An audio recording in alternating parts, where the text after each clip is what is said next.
Hello, Carsten. Hello. Thanks for participating in my little project. I'm very honored to be included in your series of interviews. Yeah, we are at the Alexander Intensive in Berlin. And you've been there how many times already? Well, I think the first time I was here was actually 20 years ago. Oh, 20 years ago. Yeah. Now this is probably the fifth place, but first time was in 2005. Yeah. Wow. Yeah, it's such a lovely meeting, isn't it? It's fantastic. Yeah. And as it said, it's intensive. It's very intensive. Yeah. But really a fantastic place for students of the schools to, in a way, step out of the comfort zone or the safety of the school and meet other colleagues and students, and to get to know other perspectives of the work. And also when you come from your place, your corner of the world, and work with somebody who has different experiences, how to, in a way, communicate that. Yeah. So it's a bit stressful, and at the same time it's very safe. So yeah. And for you as a trainer and experienced teacher, how is it different from training your students? Well, here in a way, now I've been here for 20 years, so a lot of the people who comes here, we know each other. I work with everybody, or the people who have been attending for years, work with them. So we know each other, but always when meeting new people and working with them, there's a lot of, in a way, calibration and negotiation about what are we doing and what do we expect from each other, etc., etc. So there's always a little bit, in a way, an intro to the work. So, and of course, with people, you just start from where you left it. Yeah, but I think that's also the really interesting thing about these meetings, that you speak the same language but a very different dialect. Yes. Yeah. Yeah. And for that, I think it's very important to, in a way, step out of your tribe, where everybody, there's a lot of, in a way, we know what to talk about. And the Alexander habits? Well, more like the language. So in a way, clearly when I work with my pupils, students, over time, we develop communication and we have shared different experiences. So there's, within our frame of contact, there's a reference. So we, like, if you only work with me for a long time, I would know more or less what you've gone through. So that's in our shared history. So that means sometimes we can just, in a way, tap onto that. So it's like there's a lot of history that we build on, and then it's good to step out of that. When you meet somebody, there's no shared history, and you have to create something and find a way to communicate and deal with whatever appears in the time you're working together. And actually create a relationship. Exactly. Yeah. Let's go back to your beginnings. Yes. How did you come across the Alexanderteknik, and what were you doing at the time? What kind of age were you? I was in my mid-20s. I was playing the saxophone. And I've been always had what you could call a bad posture, or I would say in another way, my nervous system and my trust in myself, etc., were a little bit like contracted, collapsed, and it didn't really, in a way, show up as a symptom. I was just living my life as best as I could in that age. But then I got this saxophone strap on my neck. And then for some time, I really spent a lot of time playing, and then suddenly started getting really serious back pain. Also when I took off the saxophone, I was in pain. And then it happened then that one of the guys I was playing with knew about the Alexanderteknik. So he said, well, you have to try Alexanderteknik. And I was like, yeah, sure. And then one day I was really like, in pain. He had given me some telephone numbers, so I just phoned up, hello. And I thought it was some kind of massage or something. I had no idea what it was. Just, you should try it. So it was just like we reaching out for something. Yeah. And then I had my first lesson, and it was like, what? It completely outside of my frame of understanding and experience. And it was like a small epiphany. Like, whoa! Suddenly I was in this space of expansion and lightness, etc. And I remember walking out of the studio, goodbye, and then walk down the street like, whoa, what's going on? And then like 300 meters down the road, I started getting more pain because I was trying to hold on to that spirit experience. And then the days after was even more painful. But anyway, I had already booked a second lesson. So I returned. And then I started having lessons, and really it was completely shift in my perspective in a way, based on the bodily experience. And then I heard that this teacher was going to start a school, and I was like, that's me. So after half a year of like weekly lessons, 1 or 2 lessons a week, I joined. That was 86. Yeah. And you were working as a musician at that time? No, I was an amateur musician, and I was in a way a place in my life where I didn't really know where to go. I worked a little bit with like I worked in a theater, and I played some music, and I also for some years I did organic farming. So it's like looking for a direction in my life. Yeah. And then Alexanderteknik popped into my sphere of life, and then I realized I want to be a teacher.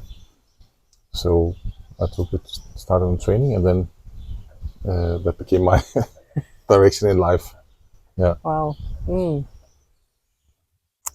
Can you maybe talk a little bit about your experience during training? Well, it's very much connected to on one hand, when we start in this kind of thing, it's very intensive every day, and things start to change in your life. At the same time, you're very much influenced by the teacher's values about what is good and what is wrong, etc. So I really felt I was on the track, on the right track, onto something.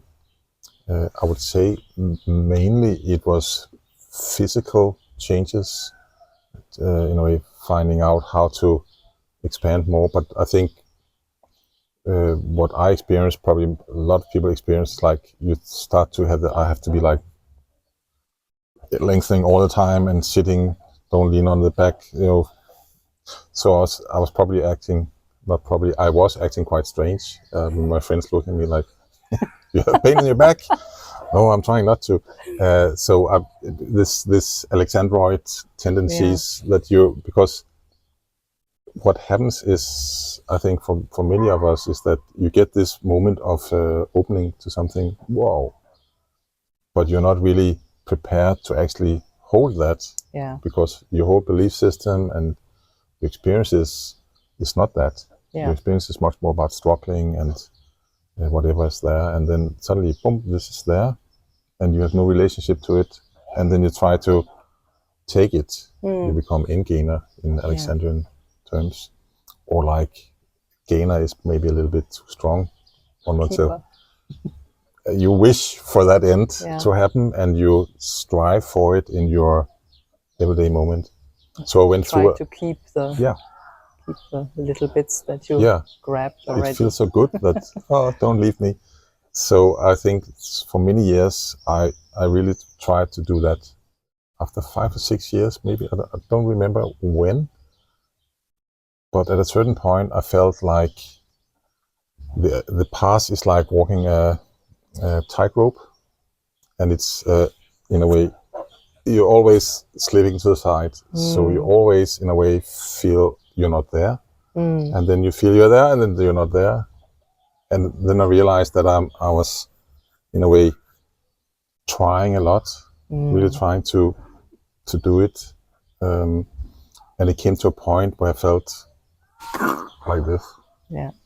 So somehow I was like, okay, if this is the Alexanderteknik, if this is it, I want it out of my life.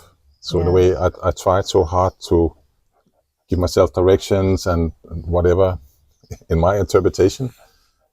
So I came to a point where I realized that if this is Alexanderteknik, I don't want it anymore. So who was your trainer? I think you didn't mention. No, it was it's Joseph Artzi in Copenhagen. He's an Israeli who lived, trained in London with McDonald and Peter Scott, and then he moved to Denmark in the mid-70s. Yeah. So that was during the training? Well, that's after the training. I was really, the thing is, we were 4 people in the first group, and then we finished on Friday. On Monday, we were assistants in the school because the school grew. He had a very large school. Oh, wow. At a certain period, he had some like 18 students at the school. So you immediately became an assistant? Yeah. So he needed people to live up to the criteria of the school. Yeah. But I was there for like 2 or 3 years as an assistant. And this, Alexandroid and trying to keep it. We all do that to a certain degree, but was that a little bit also part of the training? Very much directions and up.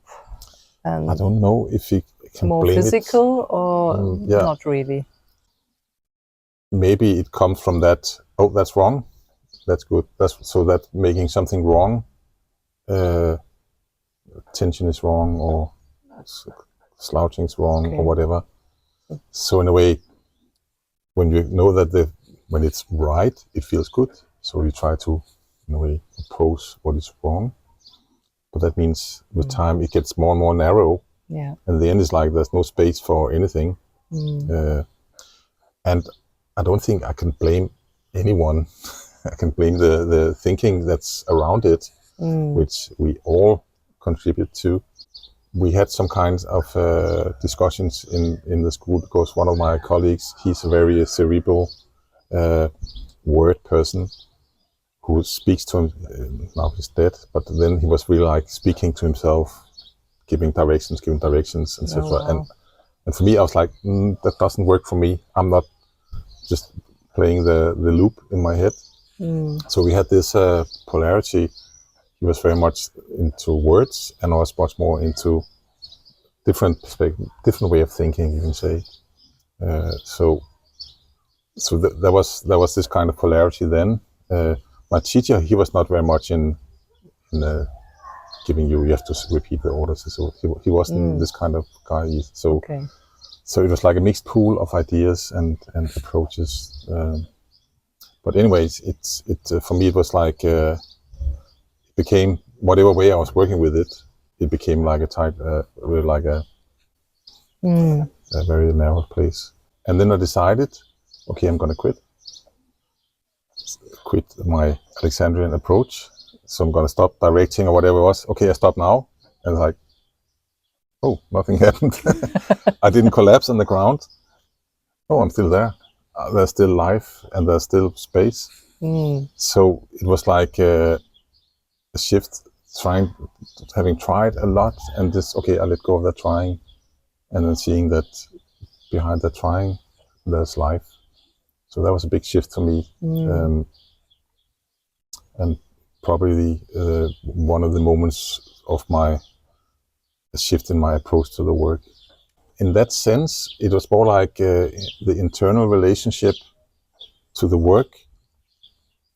It was very much based on effort. Yeah. And when I realized that effort making made my life very narrow, I want to let go of the effort. So you didn't quit teaching, you just quit your approach or your thinking. There was a period where I did less. I had to do other things. Again, as like mid-20s, you approach 30s, you need to experience something of life, and that was something I needed to do outside of what I worked with the kids for some years, in this kindergarten style or a bit older kids. And then I came back suddenly after 2 or 3 years. Suddenly I was only doing Alexanderteknik. Another shift happened, and then suddenly I was like fully teaching, fully booked teacher. So difficult to say what happened, but maybe I was just prepared, or I don't know. Yeah. So there was this moment where your thinking shifted, you had this insight, and you had the impression that can't be everything, I need to change my work. So how did it then develop your way of working, or how did it go from there? I've always, before I did Alexanderteknik, I was practicing Aikido. And in the Aikido model I practice called Ki Aikido, there's in a way a very explicit, in a way, what you can call it, a curriculum of understanding mind and body relationship. Aikido is a martial art. It's a peaceful art. It's based on creating harmony and peace rather than fighting. There are many schools of Aikido. The school that I did, there is an explicit approach to mind-body unification, as it's called. And there's a kind of philosophy around that, which is very practical.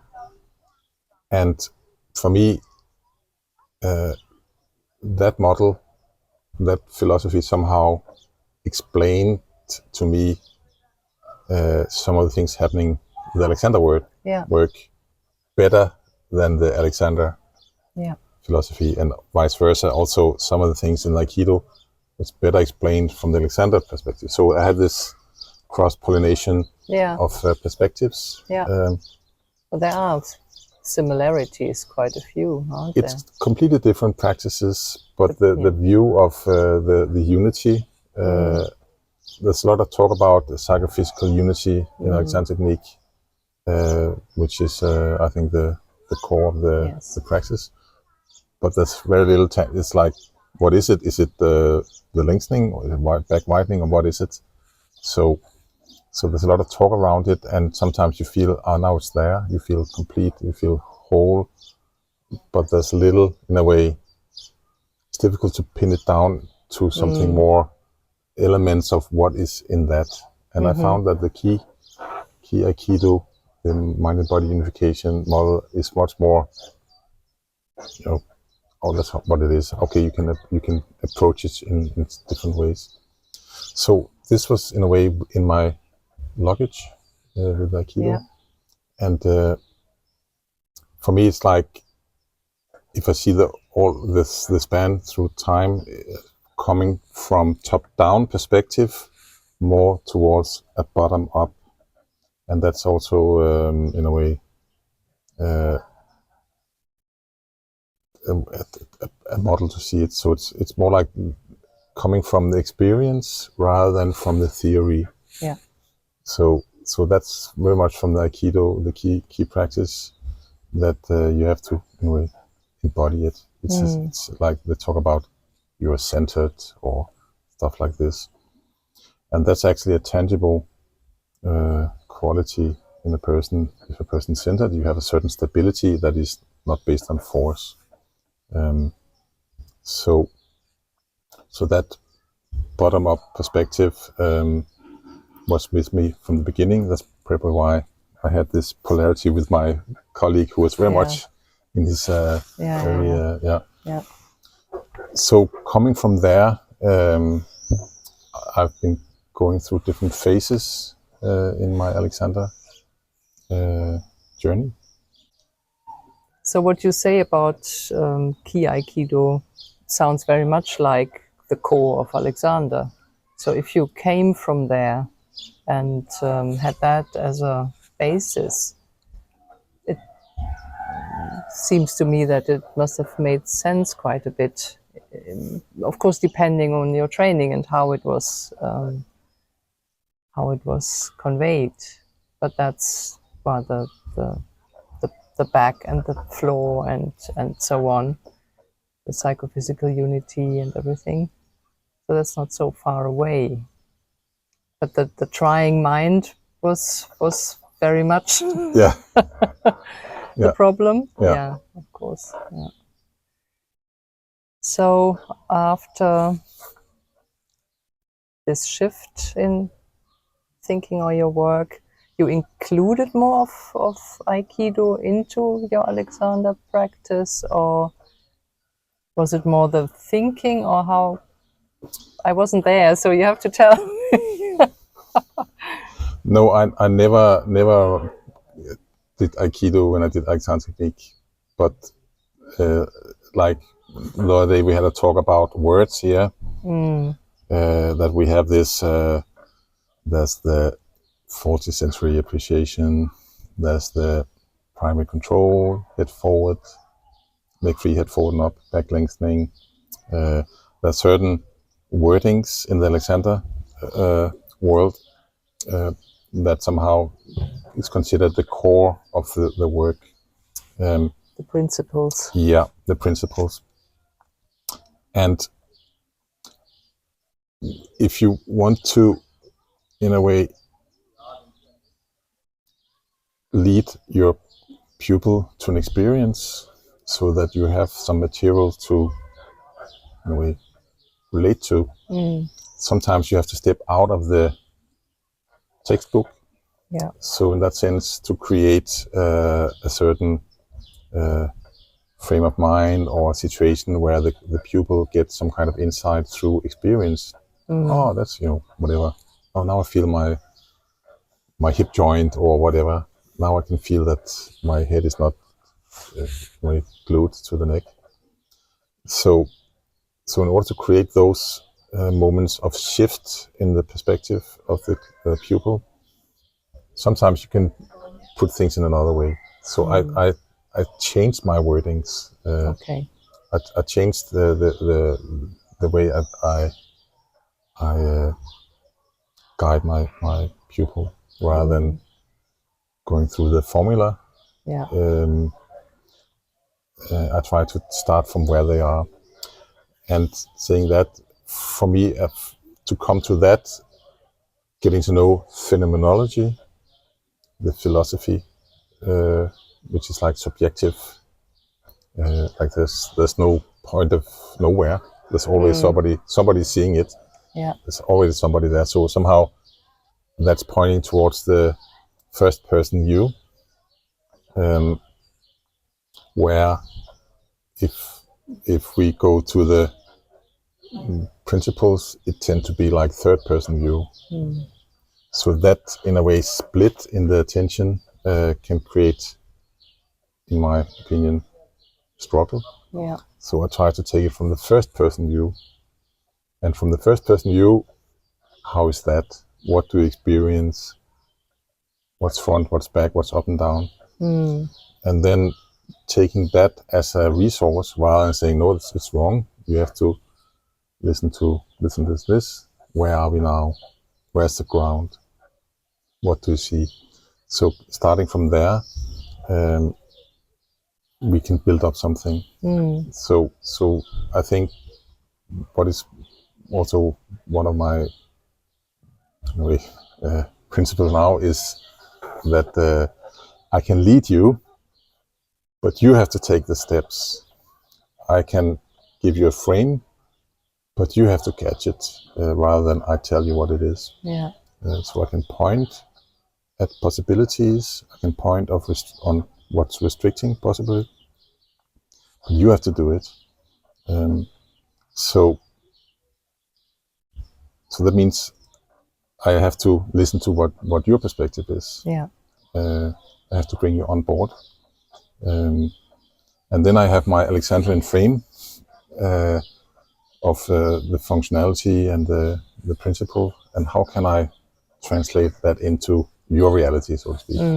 So that means I have to deviate from the very linear process of wording into something more in a way applicable in the moment. So maybe it's going this way and then it's going this way, but sometime we'll end up here rather than trying to get there. Yeah, yeah. So seeing that actually it's not my job, you're doing it, I'm just there for you, how can I help you? So it means that if you have a curiosity and motivation, then how can I support that rather than I have to take you there and now this is this. So that's my approach, and that's from the mind and body unification of Aikido, from phenomenology. Another important things for me was I trained also as a biodynamic Cranio-sacral therapist, which is a whole other view of the body and the system. It's very much lying on the table work. But one thing I like about, in a way, if you can cook that down to one sentence, is that I like very much is you have to listen to the healing plan of the client is called. Yeah? What's the healing plan? Yeah. It's not my healing plan. What's your healing plan? Yeah. And how can I support that? So that's something I like very much. So that means I have to step back and see how can I help. If you're my pupil client, how can I help you? Yeah. So that means a lot of checking in. How is this for you? Is there any skepticism? It's something you don't understand? Just bring it on, rather than you have to do it right. Yeah. So it's very important to bring all those questions and concerns and doubts and skepticism. Sounds very stupid what you're saying. Yeah, I get it. Fair enough. Thank you for saying it. So bring it on so that we can have an exchange. So rather than I have to give all the nuggets and all the steps. So yeah. So I think there are many steps in my journey that led me to this. Also other steps, but I think that's where I found the most in a way meaning. And also, it takes a lot of responsibility off my shoulders. It's up to you.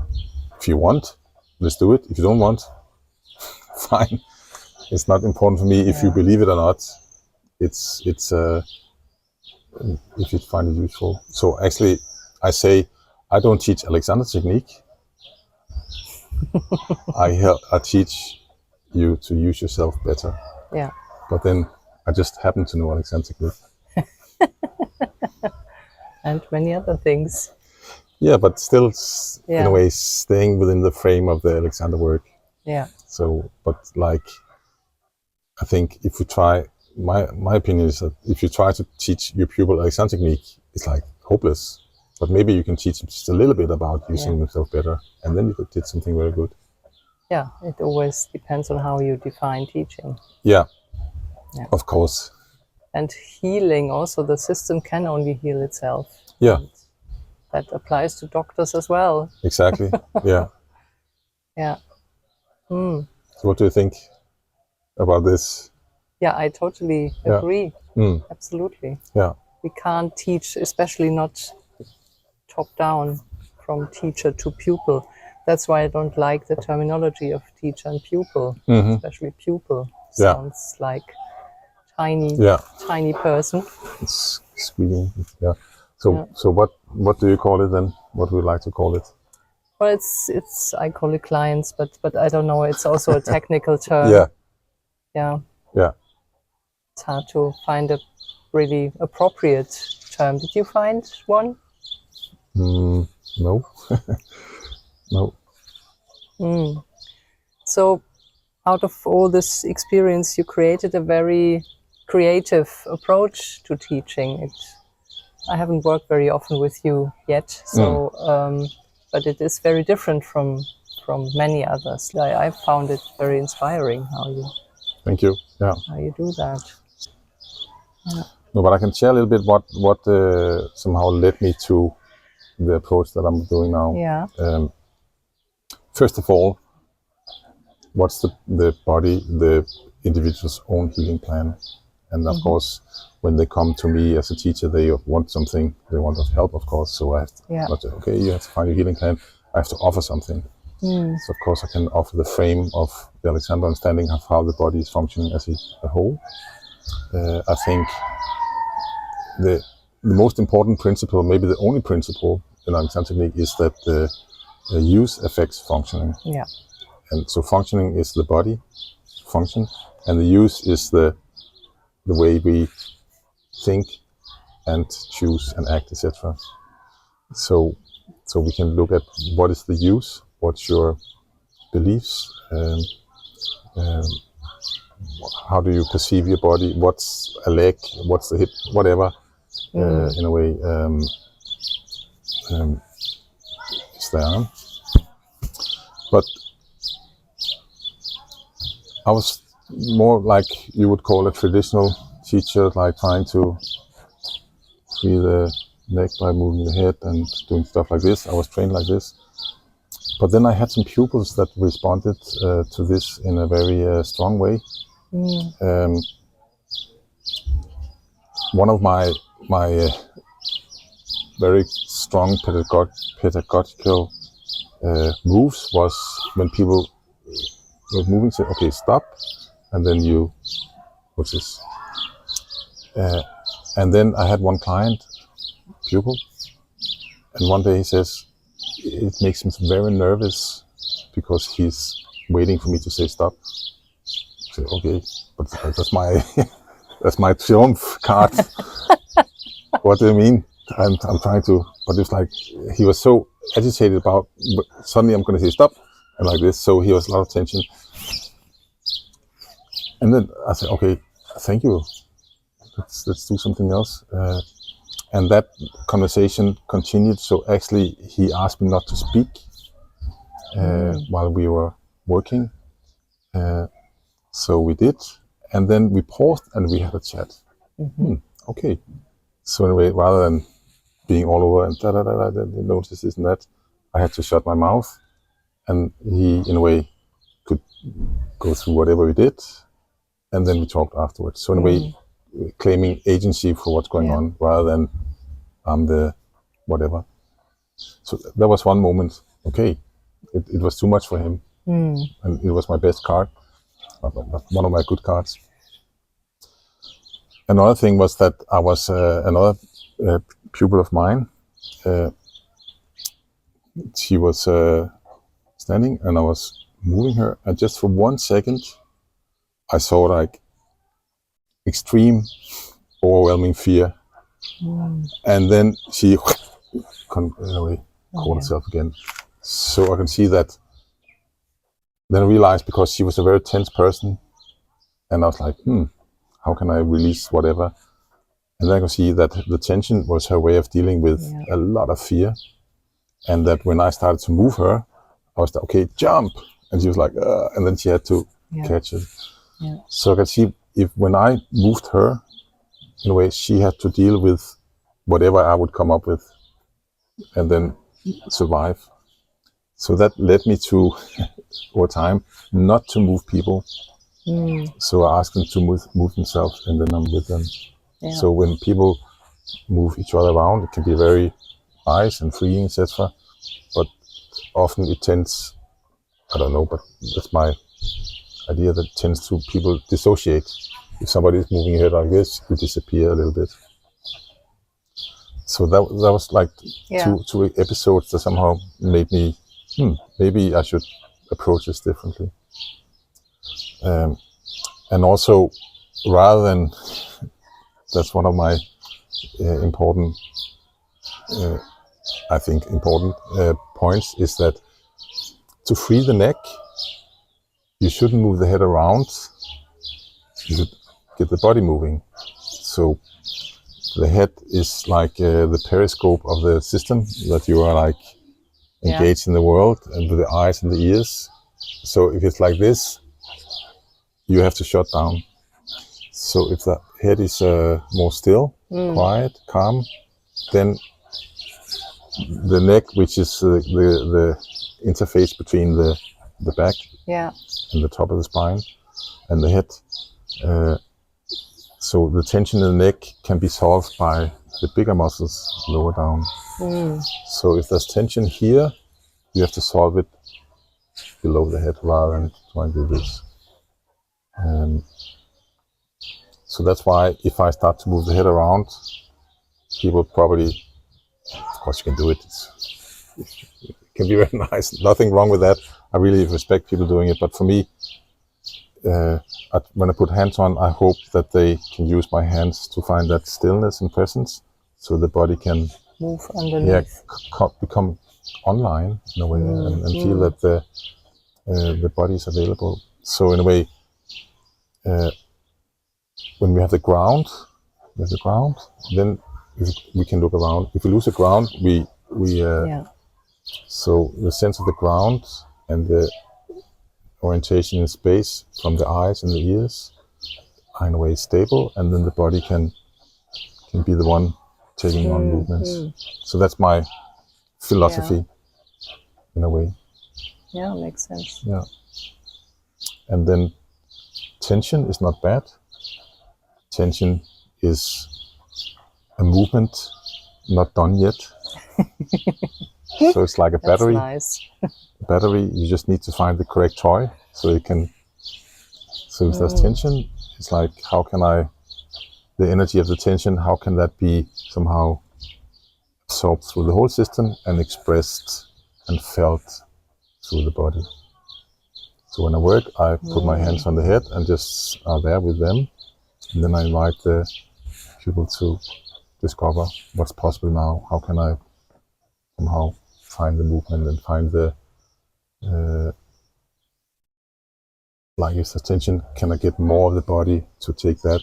And then it becomes more organic and deeper sense of the body, sense of movability.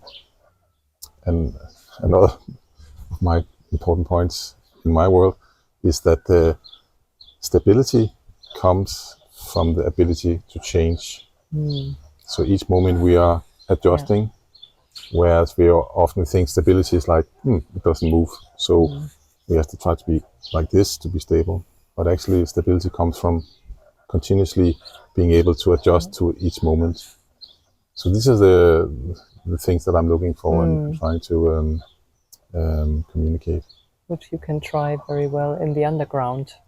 In the underground? If you stand in the underground and don't hold on the train, then you have to adjust all the time to keep stable. Yeah. Otherwise you will fall over. Yeah. And how did you then have the idea to start a school? Well, that came to me very early. I knew already when I was training that one day I'm going to make a school. Oh, really? Yeah. Oh. I cannot tell why. You were very passionate about it. Yeah, apparently. I could just see, one day I'm going to make a school. But I had been a teacher for 15 years before I started. So I wasn't in a hurry. Okay, but it was always on the horizon. Yeah, and then I said, okay, I'll do that in January, and then became October. I'll do it in August. So I just postponed it, and then suddenly there was like 5 people who wanted to train. So okay. Fantastic. Yeah. So organically it developed like that. Yeah. Yeah. And when was that? That was in 2004. Yeah. What was the experience of running a school? It was quite different from what I expected. Yeah, because one thing is that one thing is working with individuals. Another thing is group dynamics. Yeah. And I had no preparation. So there were many situations, maybe not in the beginning, but later there was a situation where there was some conflict in the group. Yeah. And I was like, well, you adults find out. But in a way, there was, because some people, they get frustrated with other people, and then there's this kind of tensions. And I had absolutely no training or experience in dealing with that. So looking back, I was like quite a novice concerning those elements. I was very, very trained in working with people and in the Alexandrian approach, but how to handle people in that sense. How did you handle it? Not very well. You learned it, just yeah, learning by doing. Yeah, so probably I could have done better a lot better. If I was in that situation now, I would be able to deal with it. But then it's like, okay, what's going on here? And I saw that you learned a lot of other things as well. Yeah. Not only Cranio-sacral and Yeah. Alexander, but also IFS. Yeah. And other psychosomatic work. Yeah, I did. I was in a way period around Peter Levin's model of somatic experiencing. I didn't take the training, but I did some post-grad work within those people. I did integral somatic psychotherapy, which is a model of, actually it's a post-grad for therapists, how you can, in a way, through the body, hold difficult emotions rather than going into some kind of catharsis or shutting down. Yeah. So with the body is a container for difficult emotions. And then I did the IFS, Internal Family Systems, which I'm doing a lot now. I'm very dedicated to that. Yeah. So that's in a way, I think what I like about that perspective is this, I don't know if you know about it, IFS? Yes. Yeah. So it's just basically that we are having parts in ourselves. So you can say, well, on one hand, I like to go, but on the other hand, I don't want to go. So we have, like, sometimes we can be split. We can have sometimes opposite emotions and ideas in ourselves. And not only two. You can have like a whole crowd. So just briefly that we have parts, and the thing is that when we get to know these parts of ourselves, we can see that even though those parts sometimes are extreme, like an internal critic, oh, I'm so bad at this, or I'm like this. So even though a part can be very hard on ourselves, basically it has a good intention. It's trying to protect us. So even extreme parts have a good intention. So that if you put that into the Alexander work, so even a very, in a way, unfortunate model of using yourself, or bad habit, what you call it, there's a good intention. So there's a lot about not shaming, which I find in the Alexander work sometimes it's quite shaming. That's wrong. Yeah. No, you have to do that. So in a way, it's very difficult. Yeah, you know that. Yeah. So that part I don't like, and I think it's possible to evolve and to get a better language around it. And for me, the IFS was really,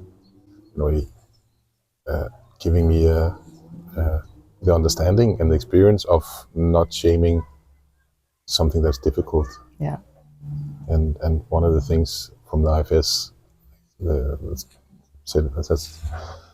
they say, is that the capacity to hold complexity, so you can have different aspects going on rather than you're trying to be on the track or something. Yeah. So that's something I like very much. And also when we work with Alexander work, that it's complex. Can we hold many things together as we're working? Yeah. And bring curiosity and calm to that, then there's a lot of insight to be gained. Yeah, and holding the contradictions, holding the opposites, holding the discomfort. Yeah.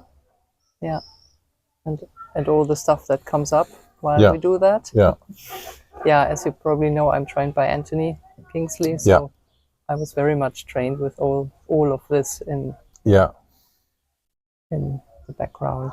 Yeah. The whole trauma-informed conversation. And I find also when we meet people here and people working, there's a lot of, in a way, we have to achieve something, we have to put right, and I think it's getting better, or in a way less tense, but like in the beginning, people put hand on me, or just say everything, just correct me, say when I'm wrong. Like this idea that anyway you're gonna tell me that I have to relax something or do this and do that. So when pupils students from schools was working with me, they were expecting that I would give them their heart. What are you doing to yourself? Oh yeah, that's of course the difference in experience as well. That's makes it sometimes difficult to work on senior teachers. Yeah, but also in a way having the carte blanche to correct you. No, you have to do this and this and that. So in a way, and that creates the feeling that probably I'm completely wrong. I just need you to tell me when I put hands on you, okay, I'm wrong. It's bad. What do you do? So in a way that instead of going that, say, okay. So I say, normally says people, do what you want to do. I'll tell you if it's painful or I cannot go with it, but otherwise go with it, what you're doing. And then we can have a conversation of what is your perception and what your ideas. And from there, bring curiosity to whatever ideas is there. Then we have a more like conversation like this, human to human, rather than you have to live up to a certain pattern of correct. So I think that's one of the things that I find a challenge in the Alexander world. Yeah, that's true. Yeah, but it's creating a lot of confusion and a lot of in a way lack of trust. Yeah, and I also sometimes heard people say, "Well, I'm not good enough for Alexanderteknik because in a way I cannot do it. There's too much pressure on doing something. I cannot live up to it, so it's me. So I better stop." And that's, people pay a lot of money and spend years and then come out feeling... Which is a shame, It's horrible. Yeah, but that's another similarity to the arts, I think. It's something that is not really graspable easily, so you can get insecure quite easily. So it is very much depends on your confidence in a way. So basically you're all right and you're discovering something you don't know, rather than you're... Which is not easy always. No. But then of course the learning environment can support that security and the trust in trying to go into new territories, rather than that you feel worse. Like the old school. Well, often also pupils, they grow up with that they are told what's right and wrong, and they get totally panicky if you don't. So that can also happen. Then there's no ground anymore they can relate to. But of course there is right and wrong, but that's always relative in a way. Very relative. But very often when right and wrong is used, it seems like it's universal. It's like it's wrong, everything's wrong, and it's right, like truth. It's like probably from a religious thinking, there's one truth. And then you're a sinner if you're not. So this kind of binary thinking. So of course right and wrong exists, but that's relative to whatever subject you're looking at.